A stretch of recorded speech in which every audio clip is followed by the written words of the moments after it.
Hello kids, आज हम कारक पढ़ेंगे। कारक हिंदी व्याकरण में आता है। जो कारक है वो हिंदी व्याकरण में आता है। कारक को हम इंग्लिश में केस भी कहते हैं। कारक को हम इंग्लिश में केस भी कहा जाता है। कारक को इंग्लिश में केस कहा जाता है। कारक जो है वो हिंदी व्याकरण में आता है। और पहले अगर हम देखा जाए तो कारक की परिभाषा किस तरीके से होगी?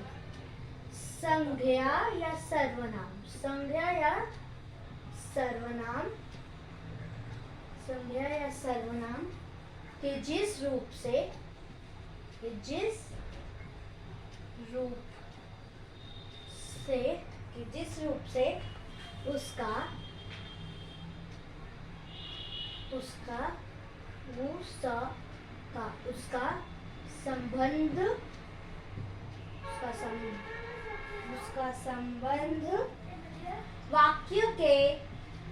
उसका संबंध वाक्य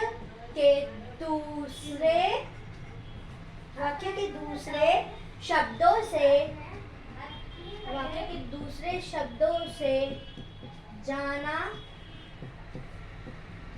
जाता है वह कारक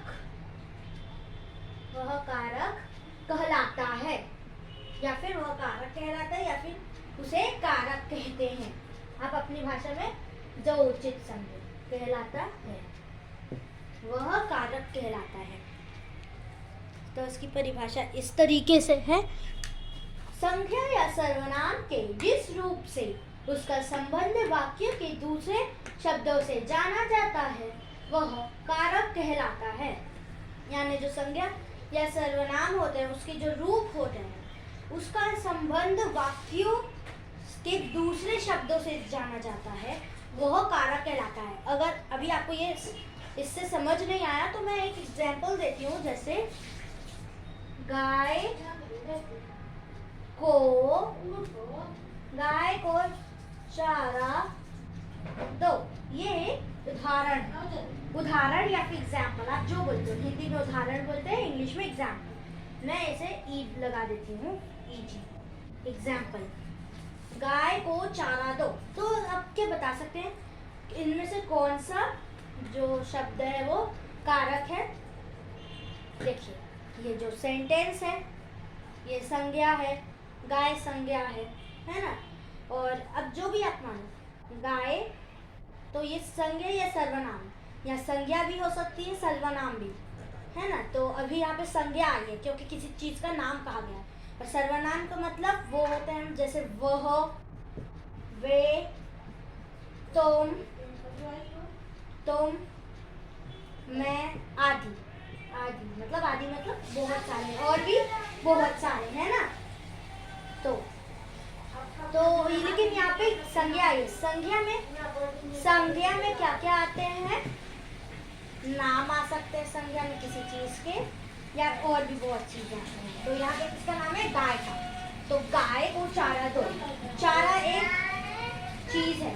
चारा वो जो घास होती है ना, ऐसे घास होती है, उसे हम चारा कहते हैं।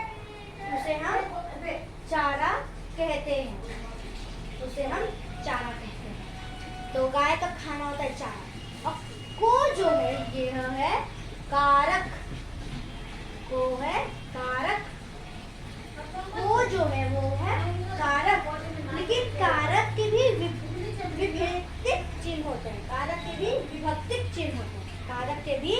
विभक्तिक चिन्ह होते हैं। जैसे बस कोई नहीं, और भी तरह के विभक्तिक चिन्ह होते हैं। आप उसे कारक भी करते हो, है ना। उसे आप कारक भी कहते हैं। अब मैं कारक की आपको टेबल दिखाती हूँ कि कारक कौन कौन से तरह के होते हैं। वैसे कोई नहीं होता है, कारक तरह के होते हैं। जैसे अभी एक कारक का नाम है कर्ता कारक।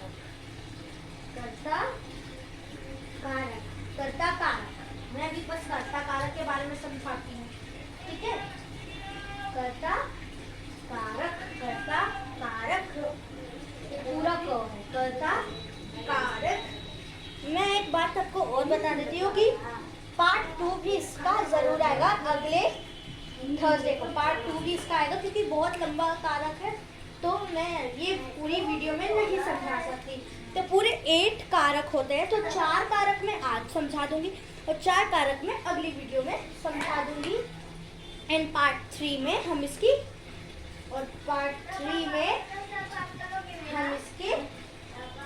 एक्सरसाइज या अभ्यास, आप जो बोलते हो, इसके हम अभ्यास करेंगे। ठीक है, तो ये पार्ट 1 है। तो कर्ता कारक होता है जो काम करे। कर्ता कारक का मतलब होता है जो काम करे। कर्ता कारक का मतलब होता है जो काम करे। और कर्ता कारक का चिन्ह है ने। कर्ता कारक का चिन्ह है ने। देखिए इसका मतलब लक्षण क्या है, अब मैं एक टेबल से आपको बताती हूँ। जैसे कर्ता कारक, और ये टेबल जो मैं अभी आपको बता रही हूँ, ये बहुत ही आपको अच्छे से ये पूरा समझ आना चाहिए कि कर्ता कारक क्या है, उसमें कौन से चिन्ह होते हैं, उसके लक्षण क्या हैं, ये सब आपको कारक में आने चाहिए। ये बहुत ही जरूरी रहते हैं। मैं 4 कॉलम्स बना देती हूँ, 1 2 3 4, है ना। कर्ता कारक, ये कारक के यहाँ नाम लिखेंगे सारे हम। यहाँ पे हम लक्षण उसके क्या होता है मैं मुंह से बोल के बता दूंगी, और वो कारक चिन्ह, और उसके 2 एग्जाम्पल बता दूंगी। कारक चिन्ह, कारक कौन कौन से होते हैं? अभी मैंने आपको जैसे बताया, मैं 4 कारक बताऊंगी, अगली वीडियो में 4 बताऊंगी। कर्ता कारक, दूसरा है कर्म कारक, पूरे 8 कारक होते हैं, आपको ये याद होना चाहिए। कर्म कारक, करण कारक,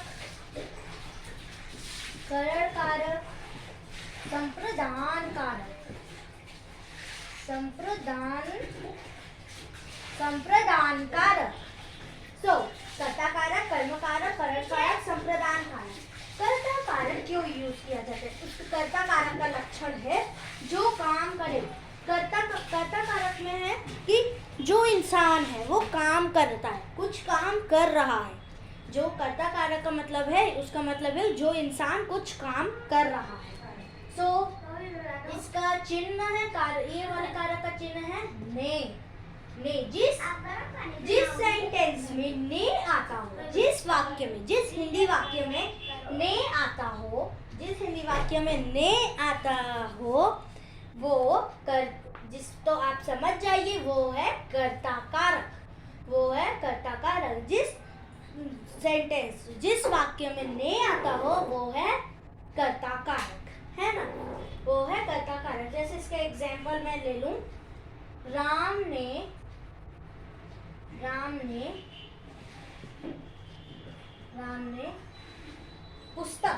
पुस्तक आप सब जानते ही हो। पुस्तक का मतलब क्या होता है? पुस्तक का मतलब होता है किताब। पुस्तक का मतलब किताब, बुक। राम ने पुस्तक खरीदी। बस एक यही सेंटेंस नहीं, तरह तरह के, जैसे आप एग्जाम्पल में ले लो, तरह तरह के, मेरे को याद नहीं आ रहा है, 1 2 आप एग्जाम्पल दे सकते हो। मैंने अभी ये एग्जाम्पल एक लिख दिया है, राम ने पुस्तक खरीदी। राम ने पुस्तक खरीदी, इसमें ने आ रहा है, आप सब देख सकते हो, इसमें ने आ रहा है, इसमें ने आ रहा है। तो ये कौन सा मतलब अभी ये सेंटेंस कौन सा हो जाएगा? कर्ता। और ये कौन सा कारक कहलाएगा? कर्ता कारक। कर्ता कारक में ने होता है ना, कर्ता कारक में ने होता है, कर्ता कारक में ने होता है। कर्म कारक का लक्षण है जिस पर क्रिया का फल पड़े। क्रिया का मतलब आप सब जानते हैं, क्रिया का मतलब होता है काम करना। जैसे आप ले लो क्रिया में पढ़ना, लिखना, खेलना, कूदना, नाचना, बोलना, सोना, खाना बनाना, तरह तरह के क्रिया होता है।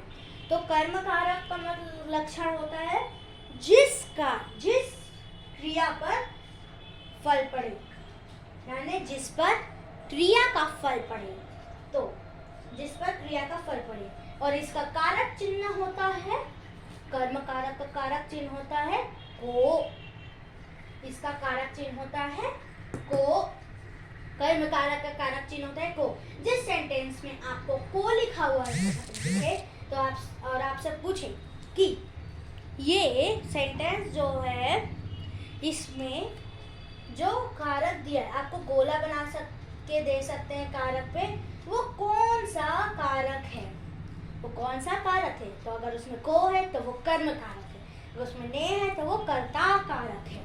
जैसे एक एग्जांपल में आपको एक सेंटेंस दे दूं, रमेश ने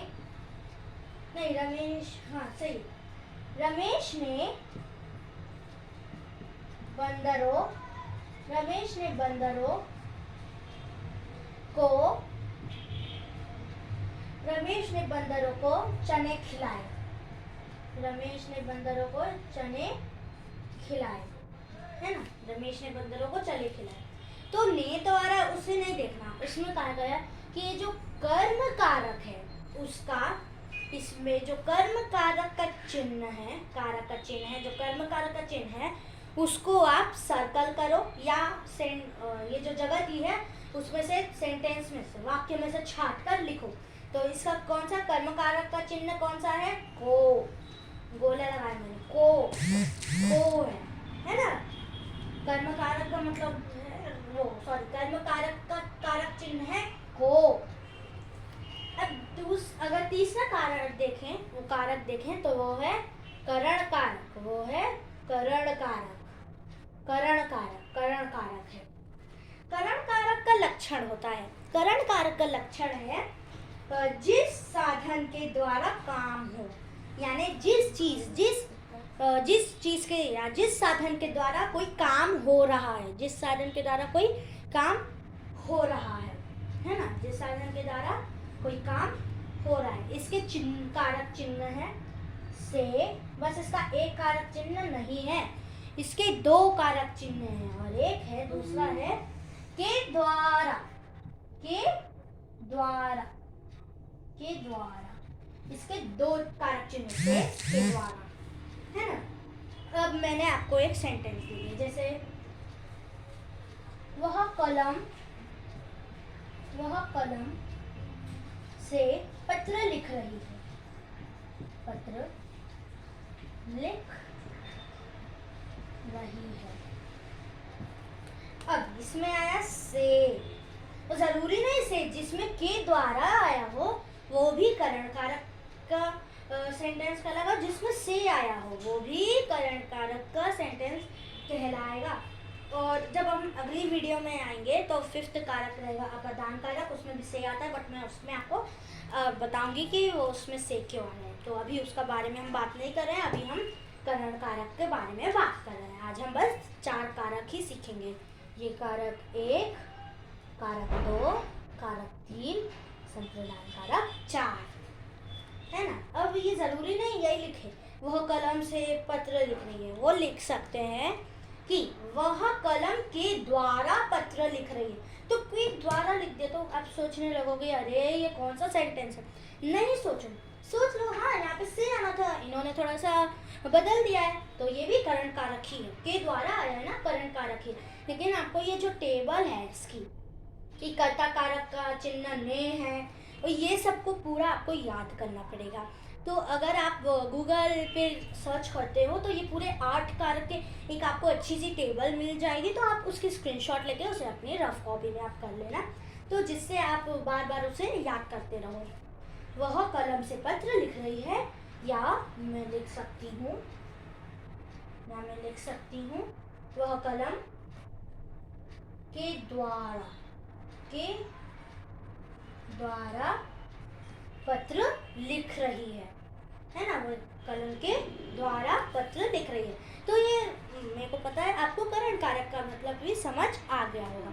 अब है संप्रदान कारक। संप्रदान कारक का लक्षण है जिसके लिए कुछ किया जाए। संप्रदान कारक जैसे जिसके लिए हम कुछ कर रहे हो, जिसके लिए हम कुछ कर रहे हो, जैसे आप जैसे किसी की हेल्प कर देते हो उसके लिए कर रहे हो। लेकिन इसका भी कारक चिन्ह क्या है, संप्रदान का कारक चिन्ह क्या है? को और के लिए। इन दोनों में से आपको सेंटेंस में कुछ भी लिखा हुआ चल सकता है, या फिर आपसे बोला कि ये जो कारक हमने दिया है संप्रदान कारक, इसका आप सेंटेंस बना के लिखो। ये संप्रदान कारक का कारक लो, आपको याद होना चाहिए, और उसका सेंटेंस बना के लिखो। ये लिए लिखा है मैंने, समझ नहीं आ रहा होगा, आपकी जगह भी नहीं थी, नहीं आ रही। लिए के लिए, के लिए है ना। संप्रदान कारक को और के लिए, को और के लिए। तो संप्रदान कारक का लक्षण है जिसके लिए कुछ किया जाए। अब मैं जैसे इसमें एग्जाम्पल दे सकती हूँ। नेहा,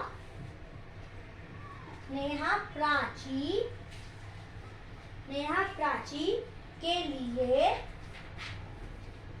नेहा प्राची के लिए कलम लाई।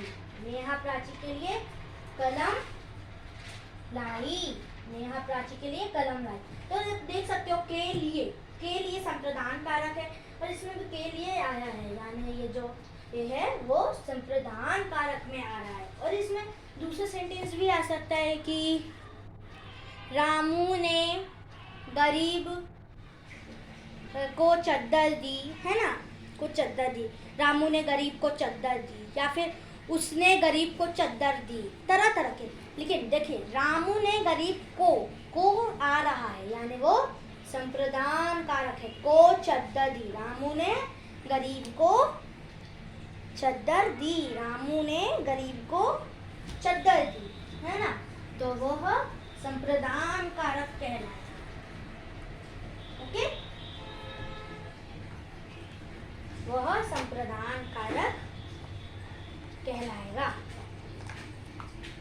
और कारक के भेद मैं आपको लिख के बता देती। कारक के 4 भेद तो आप जान ही लिए हो, ये आपने देखा ना अभी। कारक के 4 भेद आपने जान ही लिए हैं, कर्ता कारक, कर्म कारक, करण कारक, संप्रदान कारक। लेकिन मैं कारक के भेद आपको बता देती हूँ, लेकिन 4 कारकों के काम और उसके कारक चिन्ह मैं आपको अगली वीडियो में बताऊंगी, क्योंकि अगर वीडियो ज़्यादा लंबी होगी तो फिर वो मैं डाउनलोड उसे नहीं कर पाऊंगी आप तक। ओके, तो मैं लिख देती हूँ कारक के भेद, कारक के भेद। ओके, कारक के भेद। कारक के निम्नलिखित 8 भेद होते हैं। कारक के निम्नलिखित 8 भेद होते हैं। 8 मतलब 8, 8 मतलब 8। पहला है कर्ता कारक, कर्ता कारक जिसे हम इंग्लिश में कहते हैं नॉमिनेटिव केस, जिसे हम इंग्लिश में कहते हैं नॉमिनेटिव केस। कर्ता कारक को हम इंग्लिश में कहते हैं नॉमिनेटिव केस,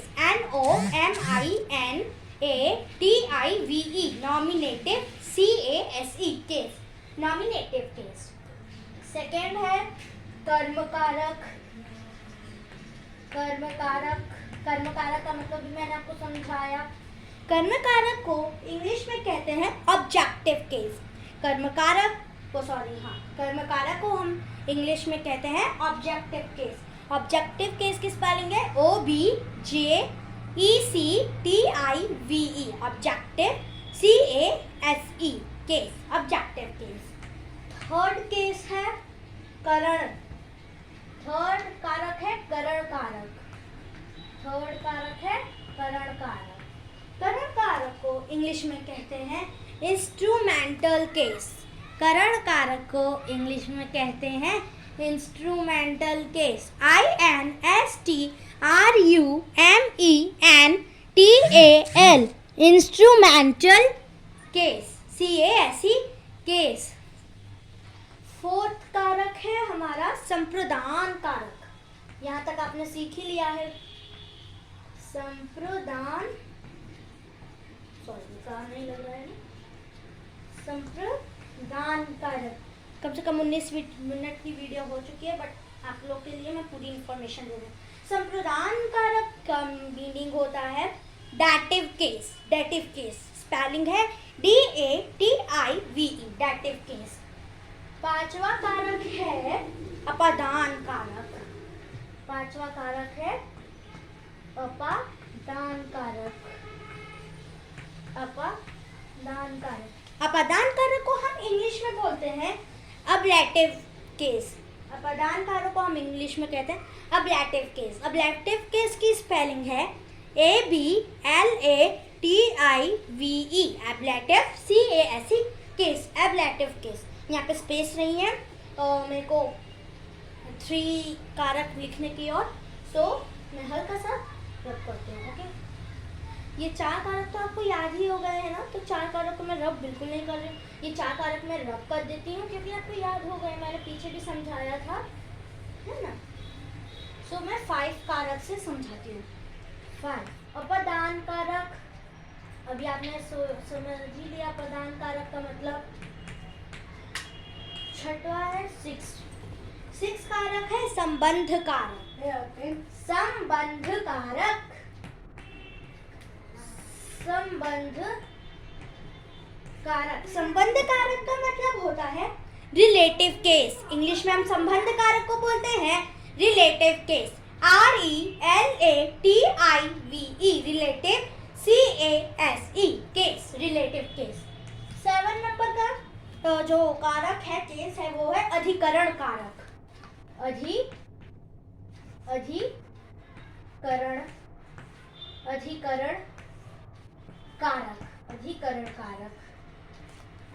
कारक, जिसे हम इंग्लिश में बोलते हैं लोकेटिव केस।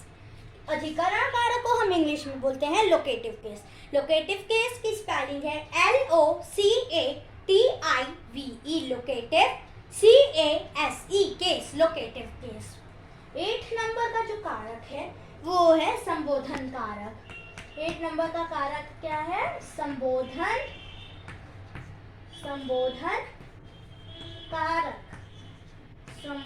कारक। इसे हम इंग्लिश में कहते हैं वोकेटिव केस। जैसे हम अधिकरण कारक को लोकेटिव कहते हैं, हम इसे वोकेटिव कहते हैं। आप इसमें बिल्कुल कंफ्यूज मत होगा। ये एल से स्टार्ट होता है। अधिकरण कारक को जब हम लोकेटिव कहते हैं इंग्लिश में, तो वो एल से स्टार्ट होता है। हम जब संबोधन कारक को बोलते हैं वोकेटिव, तो वो वी से स्टार्ट होता है। ओके, सो संबोधन कारक की स्पेलिंग है vocative case, VOCATIVE, vocative CASE case, vocative case. So I hope आपको ये वीडियो पसंद आई होगी, और अगर आपको वीडियो पसंद आए तो हमारे चैनल को आप जल्दी से कीजिए सब्सक्राइब, और मेरी ये सब वीडियोस को कीजिए लाइक ज़रूर। और मैं जैसे इससे पिछली वीडियो में चैलेंज किया था मैंने, स्पाइसी नूडल्स चैलेंज, वैसे मैंने आज स्टडी तो कर दिया। और अभी तो ये 3 थर्सडे यही स्टडी चलेगा कारक, क्योंकि कारक थोड़ा बड़ा लेसन है। सो इसीलिए मेरे को इसके 3 पार्ट्स बनाने पड़े। तो ये है पार्ट 1, ये पार्ट 1 है। अब नेक्स्ट आएगा पार्ट 2 अगले थर्सडे को, और उसके अगले थर्सडे को आएगा पार्ट 3, एंड हमारा कारक जो है वो खत्म हो जाएगा। तो अगर आपको मेरी वीडियो इतनी सी भी अच्छी लगी, इतनी सी भी, तो मेरी वीडियो को जरूर कीजिएगा लाइक। हमारे चैनल को आपको करना है सब्सक्राइब। इस वीडियो को जिसे कारक जानने की बहुत ज़रूरत है, या फिर जो बच्चे हैं उनको कीजिएगा शेयर। और इस वीडियो में आप ज़रूर कमेंट कीजिएगा कि आपको ये वीडियो कैसी लगी, और आपको और किस टाइप की वीडियोस चाहिए। Okay, so thanks all for watching my video. So thanks all for watching my video. Love you so much. Bye bye. Next video में हम फिर मिलेंगे, तब तक के लिए बाय बाय।